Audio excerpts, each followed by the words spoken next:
eventually Demeter does find out from Helios that what has happened, that her brother Hades, with the permission of her other brother, Zeus, has abducted her daughter and taken her into the underworld. And so now her grief is coupled with fury and rage, and also a deep and overwhelming sense of betrayal. So when Zeus says to her, Demeter, do you mind making things grow again? She's like, no, give me back my daughter.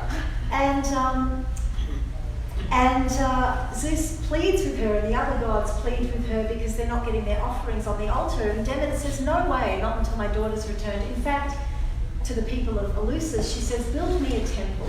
Build me a temple so that I can retreat from the world and grieve there until balance is restored and my daughter comes back to me. I think maybe we should skip over temple, do you think? Maybe do all as it must be, or maybe even just cut to the ascent. What do you think? What have we got time-wise? We've got 7 minutes. Right. I don't want to do the ascent, do you? Yeah. And so she does retreat from the world, but then an agreement is made that Zeus eventually says, okay, you can have, your daughter can return as long as she hasn't eaten anything in the underworld, but of course she's eaten the 6 or 4 or 3 pomegranate seeds. So Zeus decrees she will spend a month in the underworld for each of these sacred seeds that she has eaten. In my telling of the myth, which is the way that Ovid tells it, that she eats 6 seeds, 6 for the darkness and 6 for the light. And so Hecate says, let's Demeter know this. Hey, a deal's been struck. 6 for the darkness, 6 for the light. Exiato scutavi, exiato fos.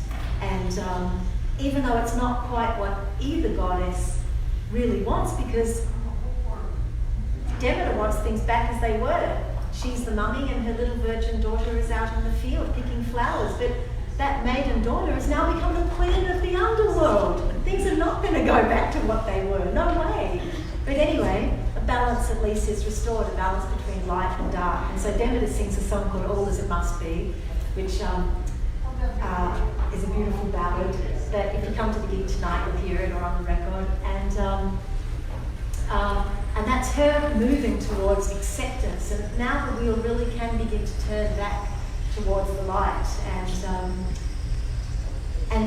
But now Persephone has to come to terms with exactly the same deal, that she must spend 6 months away from her seat of power, her throne, where she has a very real and important position as she welcomes the souls of the departed across into the underworld. She's a very nurturing role that she has.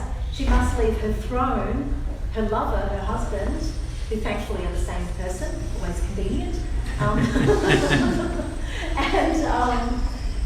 and return to once again begin the cycle over and be the spring maiden. But this is how nature works, life, death and rebirth. So this is the final track of the album. We've jumped to track 24 and this song is called The Ascent.